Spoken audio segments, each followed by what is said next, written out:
Bonjour à tous et bienvenue à cette capsule vidéo où est-ce qu'aujourd'hui on va parler de comment moderniser les applications. Mon nom est Martin Pelletier, je suis chef des initiatives stratégiques pour le groupe Novipro et le plaisir d'être accompagné par mon éminent collègue et ami Carl Cabou de chez IBM. Carl, parle-moi de toi. Merci beaucoup Martin pour l'éminente présentation.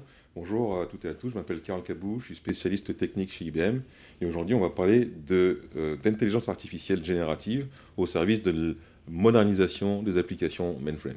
Effectivement, ça donne suite un peu avec la première podcast audio qu'on a faite dernièrement sur l'application qu'on va parler aujourd'hui, qui est IBM Watson X Code Assist pour mainframe. Absolument. Je te laisse la parole pour introduire que fait cette, ce logiciel-là ou comment ça peut aider nos clients. Avant de parler un petit peu de la solution elle-même, on va voir un petit peu quelles sont les problématiques auxquelles on fait face aujourd'hui. Dans le monde du mainframe, les mainframes ce sont des solutions qui sont là depuis des décennies, ce sont des solutions qui sont fiables, qui sont éprouvées. Et par exemple, si on prend l'exemple du COBOL, par exemple, on a deux grandes problématiques. On a des milliards, je dirais bien des milliards, hein, je pèse mes mots, on a des milliards de lignes de code qui sont déployées dans toutes les applications dans le monde entier. Et malheureusement, les développeurs COBOL, eux, sont pour la plupart à la retraite déjà. Donc ça, c'est une première problématique. La deuxième problématique, qui est le pendant de la première problématique, c'est que les nouvelles générations de développeurs, eux, ne connaissent pas la technologie, ils ne connaissent pas le COBOL, ils ne connaissent pas beaucoup le mainframe, ils ne connaissent pas le Z. Donc on a cette double problématique de compétences, des gens qui ne sont plus sur le marché du travail pour corriger et comment dire, maintenir les programmes COBOL, et puis aussi des gens, des nouvelles générations qui, eux, ont moins de compétences. Effectivement. Puis peu importe, même si on regarde, même si ce ne serait pas les programmations sur le mainframe ou l'IBM Z, souvent reprendre le code de quelqu'un qui l'a déjà développé, ça devient difficile. Puis c'est surtout que, comme tu disais, c'est plus de 30 ans d'existence et plus de 30 ans de lignes de code qui ont été développées pour l'applicatif. Fait que de maintenir à jour, de le moderniser ou même bien juste de le comprendre, de l'optimiser, c'est un grand défi. C'est pour ça, si on va à la prochaine slide, Navipro, c'est un pionnier au niveau du mainframe au Québec, parce que depuis plus de 25 ans, on est responsable de pouvoir supporter nos clients à travers les différents défis. Notre expertise, à travers notre équipe, c'est des mainframes dédiés au Québec, service français. On a une équipe qui est dédiée pour aider nos clients. Mais en plus, si je regarde, c'est notre engagement aussi d'aller dans la modernisation des applications, puis je te dirais même à un certain point, redonner un second souffle ou les lettres de noblesse sur une des plateformes qui est la plus sécuritaire au monde. Absolument. Le mainframe, c'est une solution qui est extrêmement compétitive d'un point de vue performant, d'un point de vue solidité, fiabilité. Et c'est un vrai défi dans la durée de maintenir ces plateformes. Effectivement, si je peux rajouter aussi, c'est que Novipro a décidé d'investir dans la prochaine année à pouvoir construire le Novipro académique, c'est-à-dire d'aller chercher des spécialistes, je vais dire plus juniors, mais à haut potentiel pour être en mesure de pouvoir les adapter dans un programme pour pouvoir bien comprendre, les différents langages de programmation qu'il y a au niveau de COBOL, Kix ou sur le mainframe, mais des amener à avoir des outils qui vont les aider, même rendre ça un peu plus, je vais dire, sexy, parce que là, tu tombes dans le AI, là, ça devient plus facile. Fait que c'est pour ça qu'on a décidé de sortir le Novipro Academy pour cette plateforme-là. Puis, on l'a déjà éprouvé avec d'autres manufacturiers. Fait qu'on a déjà la méthodologie qui a été développée. C'est juste de pouvoir accompagner nos clients avec nous pour qu'on puisse leur donner un vivier. Tiens, je vais dire ça, on parle en bon français, un vivier de jeunes pousses pour pouvoir les aider. Fantastique. Alors, comment la technologie, comment IBM et Novipro vont aider justement les jeunes, je veux dire, les jeunes générations, entre guillemets, et aussi les anciennes générations à travailler ensemble pour maintenir et puis moderniser ces applications mainframe. On va faire un petit retour un petit peu sur l'histoire d'IBM avec l'intelligence artificielle. On a tendance à penser qu'IBM n'est pas forcément visible dans le monde de l'intelligence artificielle. C'est une erreur. IBM est présent dans le monde de l'intelligence artificielle depuis des décennies, je dirais à peu près quasiment une trentaine d'années. À titre d'exemple, deux faits marquants. En 1997, Deep Blue, qui est un des premiers grands prototypes d'intelligence artificielle, Deep Blue battait le champion d'échecs du moment, Garry Kasparov. Donc, première expérience notable et vraiment pertinente de l'impact de l'intelligence artificielle au niveau grand public. Et puis, quelques années plus tard, en 2011, Watson, qui est vraiment l'ancêtre de la plateforme actuelle Watson X, Watson gagne le jeu télévisé Jeopardy. Donc deux faits marquants qui démontrent un petit peu les capacités d'IBM en intelligence artificielle, certes dans un cadre un petit peu plus, je dirais, ludique et puis public, mais on voit poindre le début de la puissance de feu d'IBM en termes d'intelligence artificielle. Toute l'historique et le développement qui a été fait dessus. Aujourd'hui, on en voit la résultante. Absolument. Alors, IBM est dans l'intelligence artificielle depuis de nombreuses années. Et l'aboutissement de ces nombreuses années de recherche chez IBM, c'est naturellement notre plateforme d'AI qui s'appelle watsonx, qui contient plusieurs grandes familles de solutions, watsonx AI, watsonx Data et watsonx Gouvernance. Et nous, ce qui nous intéresse aujourd'hui, c'est watsonx AI.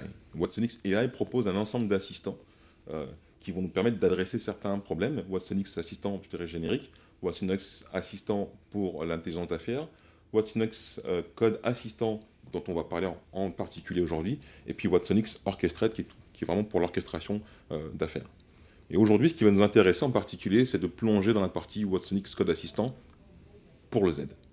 Alors, watsonx Code Assistant, qu'est-ce que c'est? On en a parlé, c'est l'aboutissement d'années de recherche d'IBM pour la création du modèle qu'on appelle LLM, Large Language Model, dans les langages larges. Notre modèle s'appelle IBM Granite. C'est un modèle dédié, vraiment spécialisé pour les cas d'affaires. Et en particulier, on a dédié IBM Granite à la génération de code, à la compréhension et à la génération de code. Ce qui fait qu'on a plusieurs déclinaisons de notre watsonx Code Assistant. On en a un pour le Java, par exemple, pour un ensemble de programmes.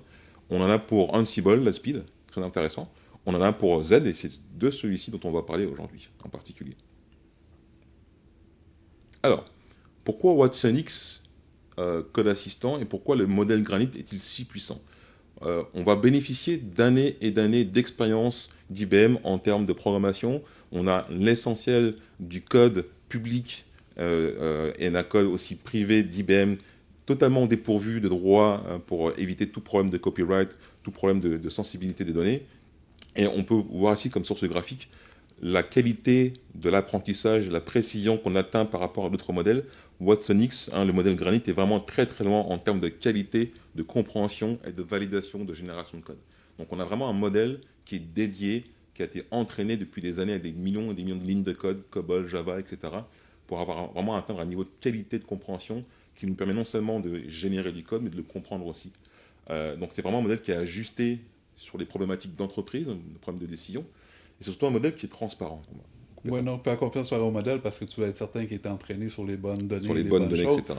C'est un point que tu as ramené tout à l'heure par rapport aux droits d'auteur. En tout cas, il n'y aura pas de plagiat parce que la donnée que vous avez fait, il y a un gros outil de gouvernance qui est attaché par-dessus ça. Faites t'assurer que ce que tu vas livrer au client, en fin de compte, tu livres du code précis, mais pas un code qui a été volé à quelqu'un ou pris en quelque part parce que l'entraînement du modèle n'aura pas été fait avec des bonnes façons.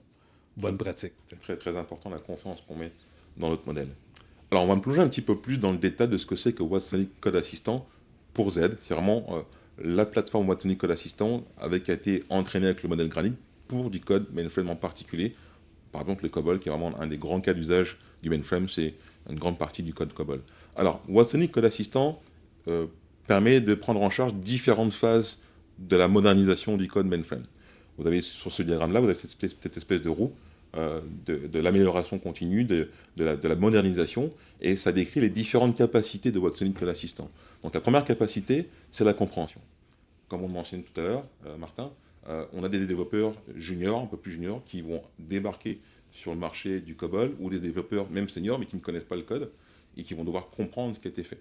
Donc, la compréhension, c'est la première phase pour pouvoir améliorer, puis perfectionner, optimiser. Ça, peu importe le langage, peu importe le programmeur, pour l'avoir déjà vécu, lorsque tu prends le code qui a été déjà développé par quelqu'un, tu as besoin de le comprendre avant même de pouvoir le moderniser. C'est ça le grand défi qu'on a avec le COBOL. Eh bien, le premier composant, la première capacité de watsonx Code Assistant for Z, c'est la capacité de découvrir et d'autodétection du code de façon à pouvoir créer automatiquement des commentaires directement dans le code et de façon à pouvoir documenter le code assez facilement. Donc quelqu'un qui arrive, qui ne connaît pas le code, il peut appuyer sur un bouton, puis automatiquement, on a de la documentation qui est générée à partir du code. Première étape, la compréhension. Une fois qu'on a compris ce code, on peut commencer à travailler dessus. Donc la deuxième partie, c'est le réusinage. Donc on va pouvoir analyser watsonx Code Assistant automatiquement, va analyser, comprendre le code, va pouvoir proposer des pistes de réutilisation, de réécriture, d'organisation, d'optimisation. Ça, c'est la prochaine étape. Optimiser le code pour améliorer non seulement la compréhension, mais aussi les performances d'exécution du code, la façon, la lisibilité du code. Donc on va pouvoir vraiment comprendre, commencer à réusiner et puis améliorer les performances du code. Si je peux rajouter optimiser le code, si on terme en termes de performance, souvent, lorsqu'on a 40 ans de lignes de code qui ont été développées, probablement qu'en étant capable de même moderniser ou d'optimiser le code, on pourrait réusiner, je dirais pas l'application, mais je veux juste être sûr de bien mes termes soient bons, mais c'est de diminuer la charge de travail que tu vas utiliser sur un mainframe, d'où on parle d'un nombre de MIPS, où est-ce que tu peux avoir des savings même d'un point de vue opérationnel au niveau logiciel. Et ces savings-là vont finir par être des savings financiers au final. Exact. C'est très important. La prochaine étape qui est très importante avec Watson Code Assistant for Z, c'est naturellement vraiment le cœur de la transformation, de la modernisation, c'est la transformation du code, par exemple du COBOL vers du Java. Donc une fois qu'on a compris, qu'on a révisionné, qu'on a optimisé, notre activité, notre possibilité, c'est de pouvoir transformer le code carrément et le destiner à une nouvelle plateforme. Le cas le plus typique, c'est le COBOL vers Java. Typiquement, on a des programmes COBOL qui ont été écrits il y a 30 ans par exemple, et on va pouvoir les transformer en code Java pour les exécuter sur une plateforme Java. Une fois qu'on a fait ça, le stade ultime, c'est de pouvoir tester ce code Java qui a été généré et de s'assurer que le comportement est conforme à ce que le code COBOL faisait initialement. Donc on a vraiment un ensemble de capacités, on a un cercle vertueux de la modernisation du mainframe qui nous permet de comprendre, réusiner, transformer, et puis finalement valider que la transformation est correcte d'un point de vue affaires. Alors, on a parlé beaucoup de technologie là, mais on va parler un petit peu d'affaires à un moment, à la fin de la journée. C'est ça. Pourquoi je me rendrais là, ouais, on fait ça. Le gros défi qu'on a mentionné au début de notre entretien, les ressources. On n'a pas de ressources, les ressources n'ont pas forcément les compétences. Et donc, humainement, reprendre ces milliards de lignes de code là, c'est un travail titanesque. Il nous faudrait des quantités astronomiques de développeurs pendant des jours et des jours, des années, des mois de travail pour modifier ces codes-là. Le premier avantage, je dirais, que apporte Watson Code Assistant, c'est l'agilité et le gain de productivité. Le gain de productivité, c'est vraiment l'argument numéro 1. Vous avez un programme COBOL à reprogrammer, à maintenir. Ça va peut-être vous prendre un mois avec une équipe de 10 développeurs. Là, Watson Code Assistant peut vous ramener ce temps-là à quelques jours, peut-être quelques heures. Bon, ça dépend du code. Donc, je dirais le premier gain, vraiment, puis on le voit sur les différents exemples concrets de cas d'usage ici, la réduction du temps de l'effort, l'augmentation de la productivité, la réduction de l'effort. Donc, on est vraiment dans un gain d'efficacité, réduction du time to market. On va délivrer des solutions plus facilement, plus rapidement. Oui, si tu augmentes ta productivité, mais que je regarde juste le montant, le pourcentage, c'est 60% de réduction des efforts pour être capable. On parle peut-être même pas juste de moderniser, juste d'améliorer mon code parce que je dois développer quelque chose d'autre, parce que j'ai une nouvelle offre de service, j'ai une nouvelle façon de facturer mon client. Juste ça, de réduire, ça vient chercher tous les bénéfices que tous les clients mainframe vont vouloir l'avoir. Si on reprend l'exemple de la compréhension du code, sans même l'avoir changé, le temps astronomique qu'il faudrait pour relire toutes ces lignes de code pour les comprendre, 66% de l'effort. On a des commentaires qui sont pré-générés, donc on accélère automatiquement le travail du développeur. Réduction des risques est important. Comme les modèles sont fiables, ils ont été testés une fois de plus, je rappelle un petit peu, l'efficacité du modèle Granit, efficacité très très importante, grande fiabilité du modèle qui a été entraîné sur des milliards et des milliards de lignes de code. On a une réduction des risques très très importante. On arrive déjà à la conclusion. NeviPro, IBM, la clé du succès.